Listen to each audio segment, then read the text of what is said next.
تو اس ملاقات عمران خان صاحب کی جو ملاقات ہوئی کرون پرنس محمد بن سلمان سے، تو اس ملاقات میں اگر آپ دیکھیں کہ خان صاحب جو ہیں، عمران خان صاحب نے اسلامو فوبیا کا ذکر نہیں ہے. وہاں پہ جو ٹون اینڈ ٹینر تھا عمران خان کی اسلامو فوبیا کی ڈسکشن کا، وہ انہوں نے مائلڈ کر دیا. وہ جو کرون پرنس محمد بن سلمان ہے وہ اسلامو فوبیا پہ بات نہیں کرنا چاہتے، عمران خان صاحب بات کرنا چاہتے ہیں. اب آپ دیکھیں کہ جو وہاں پہ ڈسکشن ہوئی، میں نے کل بھی اس کے اوپر بات کی تھی تھوڑی سی، لیکن میں آپ کو بتانا چاہتا ہوں کہ عمران خان صاحب کی جب ملاقات ہوئی او آئی سی کے لوگوں سے وہاں پہ، اور کل جو ملاقات ہوئی، اور پرٹیکولرلی او آئی سی کے جو سیکرٹری جنرل ہیں ڈاکٹر یوسف، ان سے جب مکہ میں ملے تو وہاں پہ انہوں نے بیٹھتے ہی سب سے پہلے جو ہے اسلام فوبیا کا ذکر کرنا شروع کر دیا، اور کہا جی کہ وہ دیکھیں آپ اس کے اوپر بات کریں اور انٹرنیشنل کمیونٹی کو بتائیں، اور یہ ہمارے نزدیک کتنا امپورٹنٹ ایشو ہے. اور پھر امام کعبہ الشیخ عبد الرحمان سے بھی ان کی ملاقات ہوئی، اور اس میں بھی جو وہ اسلامو فوبیا اور ساری ڈسکشن چلتی رہی. اب دیکھنا یہ ہے کہ کیا پاکستان اس چیز کو ریڈ کر پا رہا ہے کہ مسلم امہ اور انٹرنیشنل کمیونٹی اسلامو فوبیا کی بحث میں انٹرسٹڈ نہیں ہے، کیونکہ اس سے ڈائریکٹلی ویسٹ انوائے ہوتا ہے. لیکن عمران خان صاحب انٹرسٹڈ ہے کہ وہ اسلامو فوبیا کی بحث کریں ہی کریں، جو بھی ہو جائے. کل میں نے آپ کو بتایا تھا کہ عمران خان صاحب نے جو جوائنٹ آپ سمجھ لیں کہ ایک وہاں سے ایک نکلا تھا، لیٹر نکلا یا جوائنٹ پریس ریلیز تھی یا جوائنٹ کمیونیکیٹ جو تھا، اس میں یہ تھا کہ جو امپورٹنٹ چیز ہے انہوں نے کہا جی کہ کسی قسم کی ہم دہشت گردی کو وہ جو ہے وہ اس سے کمپیٹ کریں گے، مقابلہ کریں گے اس کے، اور جو ٹیررزم ہے اس کو ایسوسیٹ نہیں ہونا چاہیے ریلیجن، نیشنلٹی، سیولائزیشن اور ایتھنک گروپ.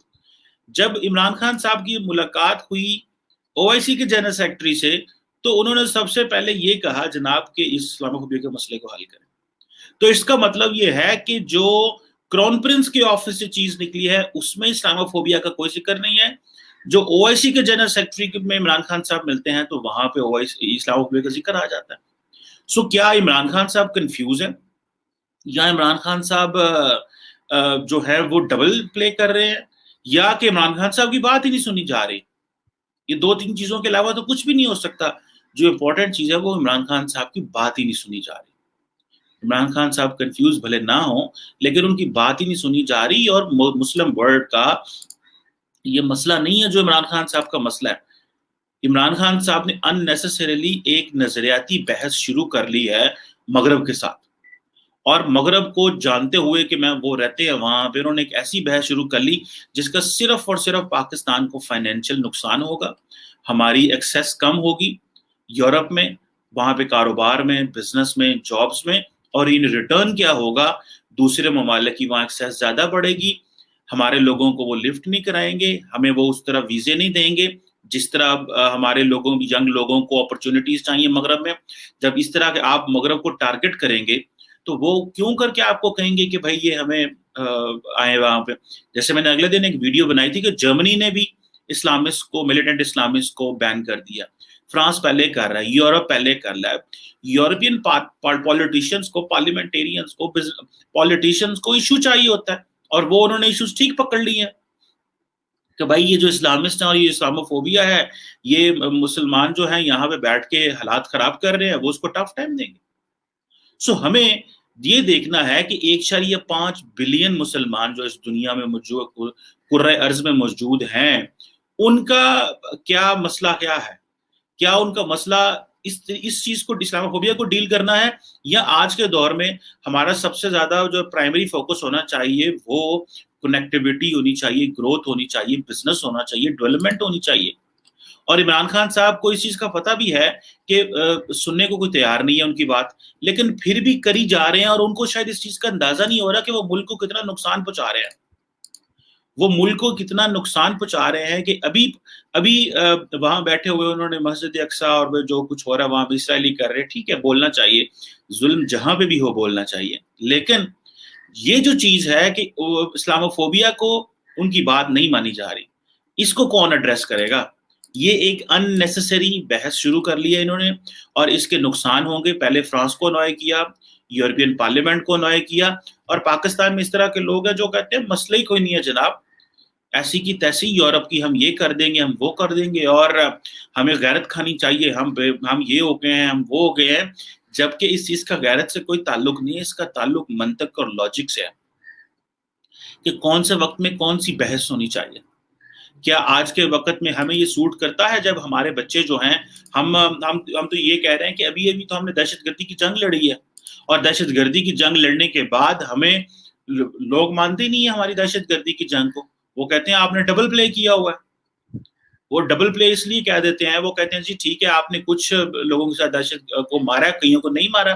پہلے تو یہی بڑا پرابلم ہے, لوگوں نے ہماری لیجیٹیمیٹ وار اگینسٹ ٹیررزم کو بھی ریکگنائز نہیں کیا, جس چیز کو ہمیں انٹرنیشنلی کیش ان کرنا چاہیے تھا, اور وہ ہم اپنی اس طرح کی جو ان نیسیسری غیر ضروری بحث ہم جو شروع کر لیتے ہیں اس کی وجہ سے نہیں وہ مانتے. اور اگر دوسری بات میں اکثر کہتا رہتا ہوں کہ دہشت گردی کی جنگ تو لڑ لی, ایکسٹریمزم کے خلاف جنگ کس نے لڑنی ہے؟ وہ بھی تو آپ کے ملک کے اندر بھری پڑی ہے. آپ کے ملک میں اس وقت کئی ایسے گروہ ہے, طبقے ہیں جو ہر وقت اس بات پہ تیار بیٹھے ہوئے ہیں. جو لاہور میں واقعہ ہوا وہ کیا واقعہ تھا کہ اگر ایک فرانس میں ایک مسجد میں آگ لگی ہے یا کسی نے لگانے کی کوشش کی ہے, تو کیا ہم اپنے یہاں پہ خواتین جو ہیں وہ عیسائیوں کے چرچ پہ جا کے کنٹرول ٹیک اوور کر لیں گی؟ یہ کیا بیہیویئر کیا ہے؟ اس کو آپ کیا سمجھتے ہیں کہ انٹرنیشنل کمیونٹی اس چیز کو دیکھ نہیں رہی ہوتی کہ یہ لوگ یہاں کے لوگ کیا کر رہے ہیں؟ ہر جو یہاں پہ آبزرور بیٹھے ہوتے ہیں یا انٹرنیشنل آبزرور بیٹھے ہوتے ہیں, پاکستان میں بھی ہیں, یورپ امریکہ میں بیٹھ کے جو 24 گھنٹے صرف پاکستان کو آبزرو کرتے ہیں, ان کا کوئی کام نہیں ہوتا, صرف پاکستان کو آبزرو کر رہے ہوتے ہیں ریلیجیس فریڈم کے حوالے سے اور چیزوں کے حوالے سے. وہ کیا رپورٹس بناتے ہیں؟ ہم نے جو ہے وہ کیا یورپ سے لڑائی کرنی ہے؟ ہم نے یورپ سے لڑائی نہیں کرنی, ہم نے امریکہ سے لڑائی نہیں کرنی. آپ ایک طرف عمران خان صاحب آپ بالکل الیکشن موڈ میں آ چکے ہیں. اب عمران خان صاحب کو پتا ہے کہ میں نے الیکشن لڑنا ہے. جب آپ نے پولیٹیشین نے الیکشن لڑنا ہوتا ہے تو وہ اپنی جو ووٹر سپورٹر ہوتا ہے اس کو ہٹ کر رہا ہوتا ہے, اس کے لیے باتیں کر رہا ہوتا ہے, کام کر رہا ہوتا ہے. ابھی جس طرح کہ عمران خان صاحب نے وزٹ کیا سعودی عرب کا, وہ ظاہری بات ہے وہ پہلے بھی جاتے ہیں, تو روزہ رسول پہ جاتے ہیں, مکہ مدینہ وہ ضرور جاتے ہیں, لیکن اس دفعہ ان کے سپورٹرز نے اور ووٹرز نے پاکستان میں اس وزٹ کو اور زیادہ ہائی لائٹ کی ہے. کیوں؟ کیونکہ ٹی ایل پی کی طرف سے جو ایک ان کو سیٹ بیک آیا تھا کہ بھائی یہ جو لوگ ہیں یہ نبی پاک صلی اللہ علیہ وسلم کی شاید اس طرح عزت نہیں کرتے جس طرح ٹی ایل پی کرتی ہے, تو یہ اور زیادہ ہائی لائٹ کر رہے ہیں, ان کی تصاویر, ان کی ہر چیز شیئر کر رہے ہیں. وہ روزہ رسول میں جس طرح گئے, خانہ کعبہ کے اندر گئے, اس کو اور زیادہ ہائی لائٹ کر رہے ہیں تاکہ وہ جو دائیں بازو کا کنزرویٹو ووٹر تھا, وہ جو ہم سے ہلکا پھلکا متنفر ہوا تھا, اس کو ہم ری گین کر سکیں. اور سب نے جا کے وہاں پہ اپنی تصویریں کھنچوائیں ساری کی. مطلب دوبارہ آپ کو ایک لائسنس لینا پڑا یا اپنی مسلمان ہونے کو ریفریش کرنا پڑا. دیٹ از واٹ آپ کا جو ووٹر بیس ہے یہ سپورٹر کرتا ہے آپ کے ساتھ. اور یہ چیزیں ہیں جو میرا خیال ہے کہ ہمیں یہ پولیٹیشین مشکل حالات میں اس طرح کرتے ہیں. یہ چیز ہے جس کو آپ نے دیکھنا ہے کہ آپ کی جو یوتھ ہے وہ یوتھ کے کیا چیلنجز ہیں. یوتھ کے چیلنجز تو بالکل اور ہیں. اگر میں ایک سٹڈی دیکھ رہا تھا کہ آئندہ آنے والے دنوں میں جو میجورٹی آف دا لیبر ہے, ہمیں مغرب کی اتنی زیادہ ضرورت کبھی نہیں تھی جتنی ابھی ہے. اس کی وجہ یہ ہے کہ میجورٹی آف دا جابس جو ہیں وہ آگے آرٹیفیشل انٹیلیجنس کی وجہ سے تو ویسے ہی ختم ہو رہی ہیں, اور مڈل ایسٹ کے اندر بھی آرٹیفیشل انٹیلیجنس آ رہی ہے. اس کا مراد یہ ہے کہ وہ ٹیکنالوجی آ رہی ہے جو روبوٹ پہ چلے گی. مطلب کہ جو لوگ ٹریڈیشنل نوکریاں کرتے تھے عام چھوٹی موٹی, وہ تو اب گھر میں وہ تو ضرورت ہی نہیں ہوگی کاروباروں میں, کیونکہ وہاں تو مشینیں آ رہی ہیں. تو جب مشینیں آ جائیں گی تو ہم تو آلریڈی ہماری لیبر اور ہم لوگ جو ہیں وہ اتنے ایجوکیٹڈ نہیں ہیں, ہمارا بہت بڑا طبقہ, تو ہم جو مغرب میں کہیں بیٹھے فٹ ہیں, کوئی تھوڑے بہت پیسے کما رہے ہیں, ان کے لیے اور مسئلے پیدا ہوں گے. خان صاحب اس چیز کو سمجھیں. آپ کے جو مسلمان دوست ممالک ہیں وہ بھی آپ کو طریقے سے سمجھانے کی کوشش کر رہے ہیں, لیکن آپ نہیں سمجھ پا رہے اس چیز کو کہ آپ کی کیا نیڈ ہے. ہماری نیڈ کیا ہے ایز اے نیشن, ہماری نیڈ کیا ہے. ہمارے یوتھ کی نیڈ کیا ہے, ہمارے لوگوں کی نیڈ کیا ہے, ہمیں اس کو سمجھنا ہے. اور اس کو ہم تب سمجھ سکتے ہیں جب آپ ایک ریشنل طریقے سے سوچیں گے.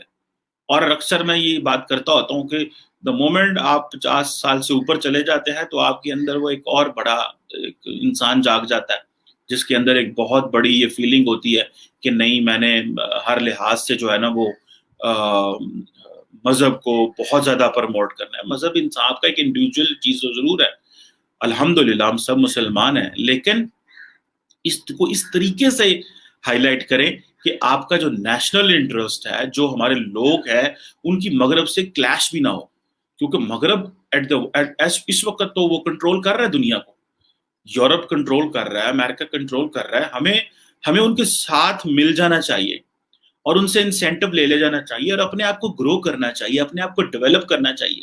جب ہم اس قابل ہو جائیں گے, ڈیولپ کر لیں گے, گرو کر لیں گے, تو پھر ہم ان کو مقابلہ بھی کر لیں گے. لیکن ابھی ہم ڈیولپ اور گرو تو ہوئے نہیں ہیں اور مقابلہ ہم نے پہلے شروع کر دیا. سو ہمیں اپنی پلاننگ کرنی چاہیے ایز اے اسٹیٹ. اس پلاننگ میں دیکھنا چاہیے کون سی بحث چھیڑنی ہے اور کون سی بحث نہیں چھیڑنی. دنیا کے سارے اسلامی ممالک خاموش بیٹھے ہوئے ہیں, خان صاحب کو جو ہے وہ اسلاموفوبیا کا پڑا ہوا. بہت غلط کرتا ہے یورپ بھی اور ان کے لوگ بھی جب مسلمانوں کو اننیسیسریلی تنگ کیا جاتا ہے, لیکن بہت ساری جگہوں پہ وہ ٹھیک بھی تو ہوتے ہیں. سو اس بحث کو بیٹھ کے حل ہونا چاہیے, نہ کہ آپ کو جہاں موقع ملے آپ بول پڑے.